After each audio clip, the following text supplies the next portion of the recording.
रामू की जिंदगी बहुत साधारण थी, लेकिन उसकी दिनचर्या किसी मशीन से कम नहीं थी। हर दिन बिना किसी छुट्टी के वो सुबह के अंधेरे में उठता और अपने छोटे से आंगन में बंधी दो दुबली पतली गायों को सहलाते हुए दिन की शुरुआत करता। उसकी पत्नी सीता भी उसके साथ ही उठ जाती, आंखों में नींद होते हुए भी चेहरे पर जिम्मेदारी साफ झलकती थी। जल्दी करो रामू, आज साहूकार के घर भी दूध देना है, सीता धीमे स्वर में कहती। रामू सिर हिलाता और बिना कुछ बोले अपने काम में लग जाता। उनकी छोटी बेटी माला, जो अभी 7 साल की थी, अक्सर उनींदी आंखों से अपने माता पिता को देखती रहती। उसे समझ तो नहीं आता था कि ये सब क्यों जरूरी है, लेकिन उसे इतना जरूर पता था कि उसके पिता बहुत मेहनत करते हैं। रामू सबसे पहले गायों को चारा डालता, फिर बड़ी सावधानी से दूध निकालता। उसके हाथों में एक अजीब सी कोमलता थी, जैसे वो गायों से बात कर रहा हो। अरे गीता, आज थोड़ा ज्यादा दे देना, वो हंसते हुए कहता। सीता पास खड़ी मुस्कुराती। तुम भी ना गायों से भी बात करते हो जैसे वो समझती हो। रामू हल्की हंसी हंसता। समझती हैं तभी तो हमें जिंदा रखे हुए हैं। लेकिन अंदर ही अंदर उसे चिंता खाई जा रही थी। दूध कम हो रहा था और खर्चे बढ़ते जा रहे थे। दूध निकालने के बाद वो पुराने पीतल के बर्तनों में उसे भरता और साइकिल पर लटकाकर शहर की ओर निकल पड़ता। सड़कें ऊबड़ खाबड़ थीं, कई बार साइकिल फिसल जाती, लेकिन रामू गिरकर भी उठ जाता, क्योंकि उसके लिए रुकना कोई विकल्प नहीं था। शहर में उसका पहला ठिकाना था शर्मा जी का घर। अरे रामू, आज फिर देर हो गई, शर्मा जी दरवाजे पर खड़े होकर कहते। रामू झेपते हुए बोला, जी बाबूजी, रास्ता थोड़ा खराब था। शर्मा जी हमेशा शिकायत करते, लेकिन दूध लेते जरूर थे। देखो, पानी मत मिलाना दूध में, वरना बंद कर दूंगा लेना, उन्होंने सख्ती से कहा। रामू ने सिर झुका लिया। वो जानता था कि कई बार मजबूरी में उसे थोड़ा पानी मिलाना पड़ता है, लेकिन हर बार उसे शर्म महसूस होती थी। अगला घर था कमला काकी का। आ गया बेटा, उन्होंने प्यार से पूछा। हाँ काकी, मैं मुस्कुराया। कमला काकी कभी शिकायत नहीं करती थी, उल्टा कई बार रामू को चाय भी पिला देती थी। तो बहुत मेहनत करता है बेटा, भगवान सब ठीक करेगा, वो आशीर्वाद देती। रामू के चेहरे पर थोड़ी राहत आ जाती। ऐसे लोगों के कारण ही उसका मन टूटने से बच जाता था। जब रामू घर लौटता तब तक दोपहर हो चुकी होती। सीता रसोई में लगी होती और माला दरवाजे पर उसका इंतजार करती। पापा आ गए, माला खुशी से दौड़कर उसके गले लग जाती। रामू की सारी थकान जैसे उसी पल गायब हो जाती। आज क्या लाए, माला उत्सुकता से पूछती। रामू अपनी जेब से एक छोटी सी टॉफी निकालता। माला की आंखें चमक उठती, जैसे उसे कोई खजाना मिल गया हो। लेकिन सीता के चेहरे पर चिंता साफ दिखाई देती। आज कितने पैसे मिले, उसने पूछा। रामू ने धीरे से पैसे उसकी हथेली पर रख दिए। सीता ने गिनकर देखा और हल्की सी आह भरी। इतने में कैसे चलेगा, माला की फीस भी देनी है। रामू चुप हो गया। माला को पढ़ना बहुत पसंद था, वो रोज स्कूल जाती और बड़े बड़े सपने देखती। पापा, मैं बड़ी होकर टीचर बनूंगी, वो कहती। रामू उसकी बात सुनकर मुस्कुरा देता। तो जो बनना चाहे वही बनेगी। लेकिन अंदर ही अंदर वो डरता था कि कहीं उसकी गरीबी उसकी बेटी के सपनों को ना तोड़ दे। एक दिन सुबह सुबह जब रामू दूध लेकर जा रहा था, उसकी साइकिल का पहिया अचानक गड्ढे में फंस गया। धड़ाम, रामू गिर पड़ा और दूध का आधा हिस्सा जमीन पर फैल गया। कुछ लोग पास खड़े होकर देखने लगे। अरे संभल कर नहीं चला सकता क्या, किसी ने कहा। रामू धीरे धीरे उठा। उसके घुटने छिल गए थे, लेकिन उसे अपने घाव से ज्यादा उस गिरे हुए दूध का दुख था। आज तो आधा नुकसान हो गया, उसने खुद से कहा। उस दिन उसे कई ग्राहकों को मना करना पड़ा। शाम को जब वो घर लौटा तो सीता ने उसकी हालत देखकर पूछा, क्या हुआ। रामू ने सारी बात बता दी। सीता कुछ देर चुप रही, फिर बोली, कोई बात नहीं, कल फिर से कोशिश करेंगे। उनके पड़ोस में रहने वाला हरी, जो खुद एक छोटा दुकानदार था, अक्सर रामू का मजाक उड़ाता। कब तक यूं ही दूध बेचता रहेगा, कुछ बड़ा सोच, वो कहता। रामू बस मुस्कुरा देता।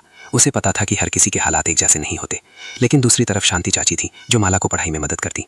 ये लड़की बहुत होशियार है, वो सीता से कहती। सीता के चेहरे पर गर्व झलक उत्साह। शाम का सुकून और चिंता। शाम को जब काम खत्म हो जाता तो रामू अपने आंगन में बैठकर आसमान की तरफ देखता। माला उसके पास आकर बैठ जाती। पापा, तारे क्यों चमकते हैं। रामू को जवाब नहीं पता होता, लेकिन वो कहता, ताकि हमें रास्ता दिखा सके। सीता दूर से उन्हें देखती और सोचती, शायद जिंदगी भी इन्हीं तारों की तरह है, अंधेरे में थोड़ी सी रोशनी देती हुई, एक उम्मीद की किरण। एक दिन कमला काकी ने रामू से कहा, बेटा शहर में एक नया होटल खुला है, वहां दूध की जरूरत होगी, कोशिश कर। रामू के मन में उम्मीद जगी। क्या सच में? हाँ, जाकर बात कर। उस रात रामू को नींद नहीं आई। वो सोचता रहा, अगर ये काम मिल गया तो शायद उसकी जिंदगी थोड़ी आसान हो जाए। सुबह की हल्की ठंड अभी पूरी तरह गई नहीं थी। आसमान में हल्की सी लाली फैल रही थी और रामू अपनी साइकिल पर दूध के बर्तन टांगकर शहर की ओर निकल पड़ा था। पिछली रात वो ज्यादा सो नहीं पाया था। मन में बार बार वही बात घूम रही थी, नया होटल, नई उम्मीद। लेकिन जिंदगी हर बार सीधी राह कहाँ देती है। गांव से शहर जाने वाली कच्ची सड़क पर अभी वो आधा ही पहुंचा था कि अचानक फुस, साइकिल का पिछला पहिया धीरे धीरे बैठने लगा। रामू तुरंत रुक गया। उसने नीचे झुककर देखा, टायर पूरी तरह पिचक चुका था। अरे नहीं, अभी नहीं, उसने माथी पर हाथ रखते हुए कहा। उसका दिल तेजी से धड़कने लगा। दूध के बर्तन लटके हुए थे और समय निकलता जा रहा था। अगर वो देर करता तो ग्राहक नाराज हो जाते।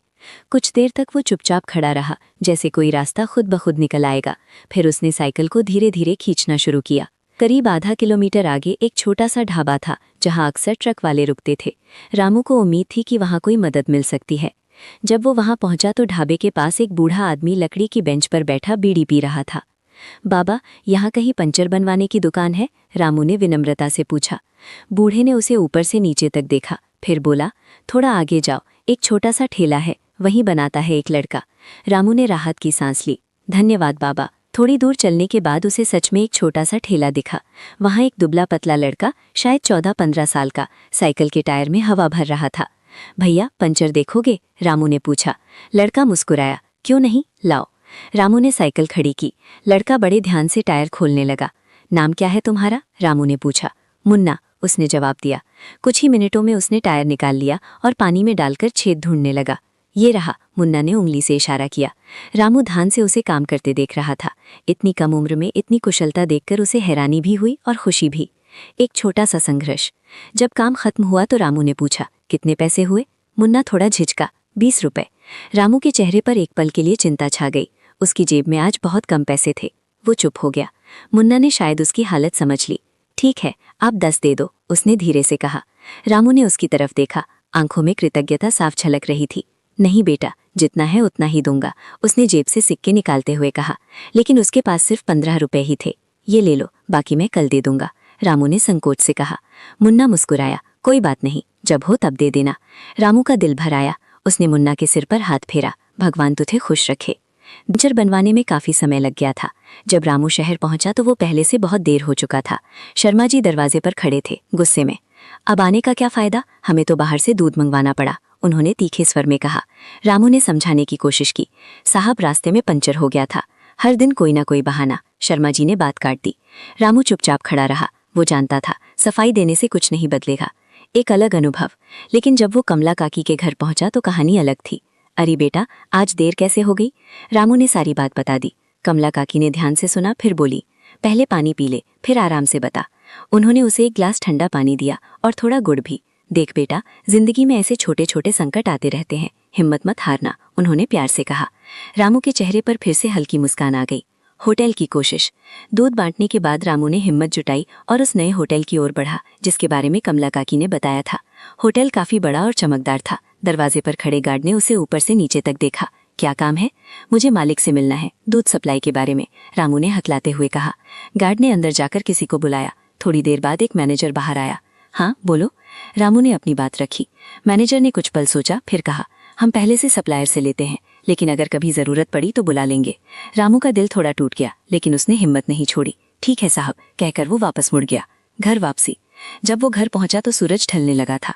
माला दरवाजे पर खड़ी उसका इंतजार कर रही थी। पापा, वो दौड़कर उसके पास आई। आज देर क्यों हो गई? रामू ने मुस्कुराते हुए उसे गोद में उठा लिया। साइकिल बीमार हो गई थी, उसे डॉक्टर के पास ले जाना पड़ा। माला खिलखिलाकर हंस पड़ी। साइकिल भी बीमार होती है क्या? सीता की चिंता और स्नेह। सीता रसोई से बाहर आई। क्या हुआ, सब ठीक तो है? रामू ने पूरी बात बताई। पंचर, मुन्ना की मदद और होटल वाला अनुभव। सीता ने ध्यान से सुना, फिर बोली, कम से कम कोई तो मिला मदद करने वाला, भगवान किसी न किसी को भेज ही देता है। फिर उसने धीरे से पूछा, और होटल का क्या हुआ? रामू ने सिर झुका लिया। अभी तो मना कर दिया। कुछ पल के लिए सन्नाटा छा गया। छोटी सी खुशी। तभी माला बोली, पापा, आज मैं स्कूल में कविता सुनाई। रामू ने तुरंत उत्साह से पूछा, अच्छा सुनाओ तो। माला ने मासूम आवाज में कविता सुनानी शुरू की। उसकी आवाज में इतनी सच्चाई थी कि रामू और सीता दोनों की सारी थकान जैसे दूर हो गई। वाह, मेरी बेटी तो बहुत होशियार है, रामू ने गर्व से कहा। अगले दिन की तैयारी। रात को खाना खाने के बाद रामू आंगन में बैठा सोच रहा था। आज का दिन मुश्किल था, लेकिन उसने एक बात सीख ली थी, अगर रास्ता टूटे तो उसे जोड़ना पड़ता है।